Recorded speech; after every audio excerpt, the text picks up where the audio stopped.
Ever since Babu Owino got a practicing license from the LSK after he completed his law degree, he's becoming a darling of the youth. This is after the so many cases that he's been representing in courts, especially the cases of the Gen Z. Today he made a submission defending the Gen Z that were arrested during the demos on Monday. This is Babu Owino in court. Have a look. Your Honor, on the notice of motion, paragraph 5, we are being told that the respondents resulted in widespread destruction of property. Widespread. Your Honor, you know that the standard of proof in any criminal matter should be proof beyond reasonable doubt and not proof on a balance of probability. And therefore, Your Honor, when we talk of widespread destruction of property, it means that the rule of specificity is not observed. Then they further go and tell you that there is looting of private property, and then they don't provide evidence to that, as at today, as at now.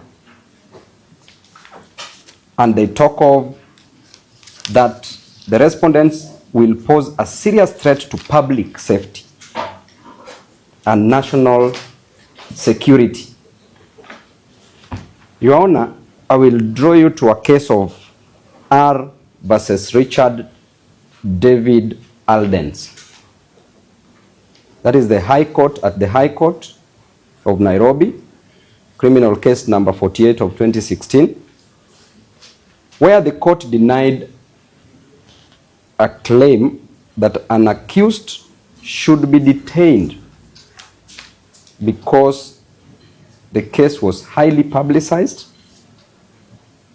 and therefore releasing the accused would cause a breach of peace and public order. Your Honor, the court held that the prosecution's claims were speculative and that it had not provided evidence demonstrating the unlikelihood of arrests. So therefore, Your Honor, in addition to that, there were no complaints made from the public. I draw you to your brother, Justice Wasame, as he then was, in R versus Munir Haron Ismail. That is criminal revision number 51 of 2009. And he said clearly, Your Honor, that the basic denominator is to secure attendance of the accused, in our case, the suspects, to answer to charges against him.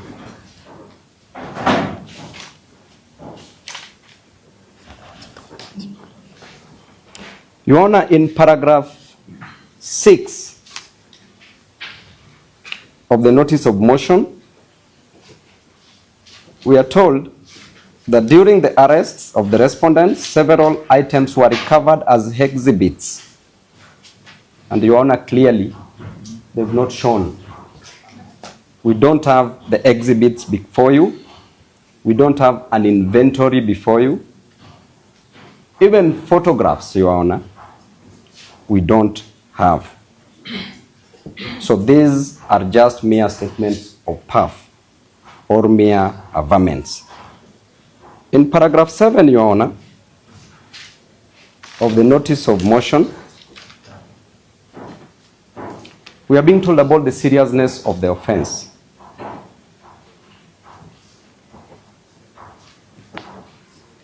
Your Honor, that owing to the seriousness of the offenses, the risk to public security and national security implications. Your Honor, the suspects you are seeing before you,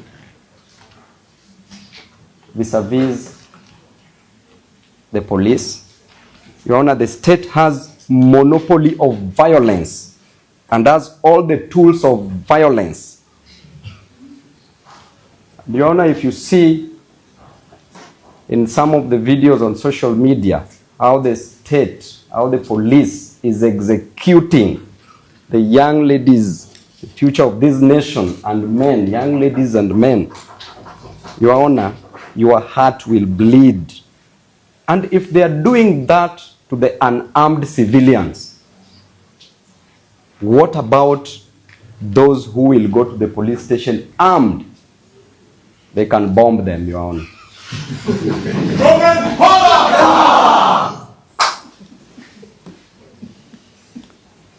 Paragraph 8 of the notice of motion, Your Honor, we are being told about the complexity of the investigations and that this includes recording of witness statements. If I had my brother, the inspector, he stated clearly that the witnesses went to the station and at the same time he's yet to record their statements. And Your Honor, the suspects before you have been held beyond 24 hours from 7th to 9th. So therefore, Your Honor, when you look at the cases that are presented before you that they will be charged with, that robbery with violence, and you slightly go deeper into the elements of these charges, robbery with violence, you see, and he agreed that he did say that he found the suspects in flagrante delicto, red-handed.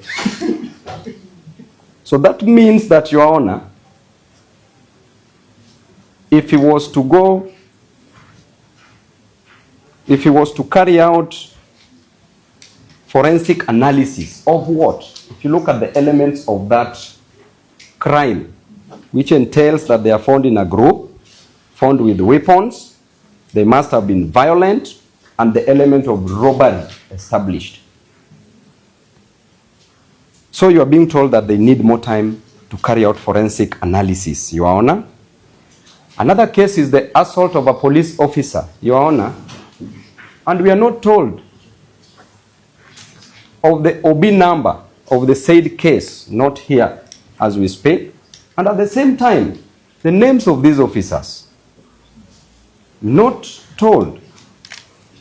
And Your Honor, we are also not told of any P3 form that has been filled. Then, Your Honor, as I finish, when I come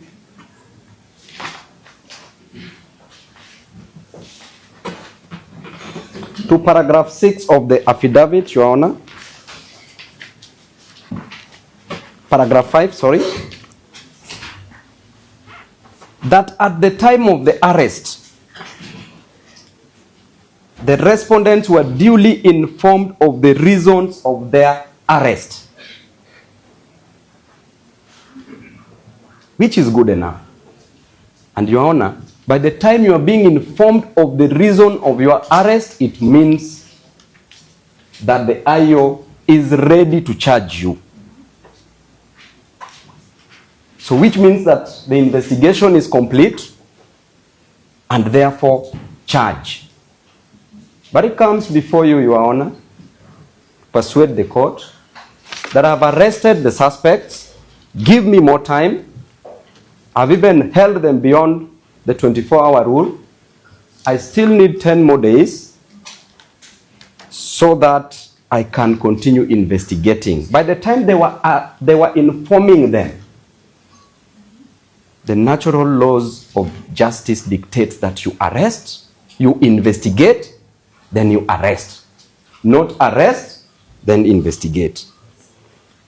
Paragraph 6, Your Honor, I'm almost finishing.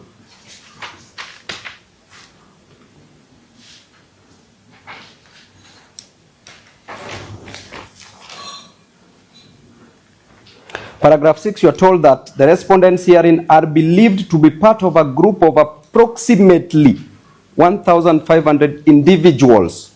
Believed to be part of a demonstration turned violent outside Juja police station. Your Honor, this is hearsay evidence which is not and should not be admitted in this competent court. And Your Honor, the IO did not tell us that he's an expert in matters statistics or mathematics. That when he looks at a video, he knows that these are 1,500 people. Even myself, Your Honor, a certified actuary, having scored first class honors, which is mathematics, pure mathematics.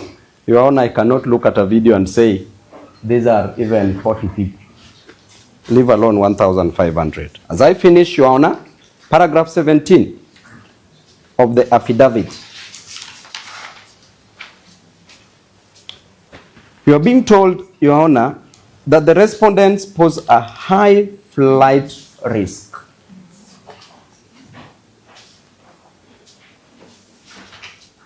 And I will draw you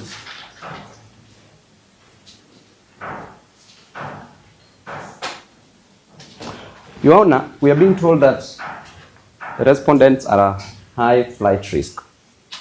And there is no evidence given. He just says that we do not know where they are coming from. Your Honor, they do not have to know where they come from or where they stay, so long as the respondents attend court religiously and spiritedly.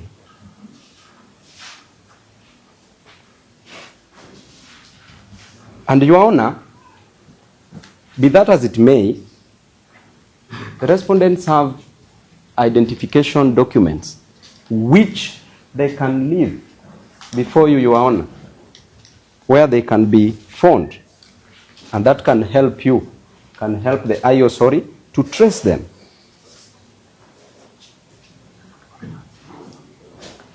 And Your Honor, these are not foreigners, these are Kenyans, law-abiding Kenyans who are enjoying their rights to demonstrate. Your Honor, you are also being told that the seriousness of the offenses,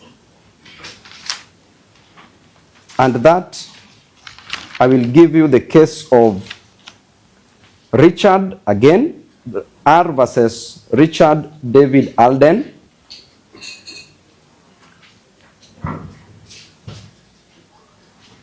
And it was stated clearly that even a capital offense does not constitute a compelling reason.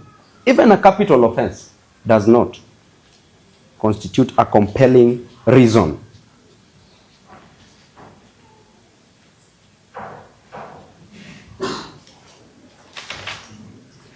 And in the case for flight risk, Your Honor, I just give you that case, I'm sorry. In Job Kenyanya Musini versus the Republic versus Job Kenyanya Musoni, High Court at Nairobi, criminal application number 399 of 2012. The court allowed a bail application and held that mere allegations that the accused was a flight risk did not suffice. The prosecution ought to have substantiated its claims. And there is no proof that they even have passports. So therefore, Your Honor, as I finish, the definition of compelling reason as per the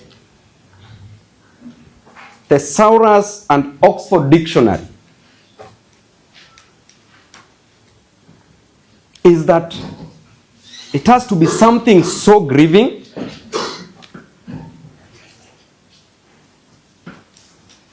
so strong, so convincing, and so undeniable Hence, Your Honor, Article 49(1)H states that an arrested person has a right to be released on bail or bond unless there are compelling reasons. Yet the reasons that were being given by the prosecution are uncompelling, frivolous, and fickle. Therefore, Your Honor, Article 37 protects the respondents to enjoy their right to peaceably demonstrate, picket, and present petitions. Article 21 further states that it is a fundamental duty of state and every state organ to observe, respect, protect, promote, and fulfill the rights and fundamental freedoms in the Bill of Rights.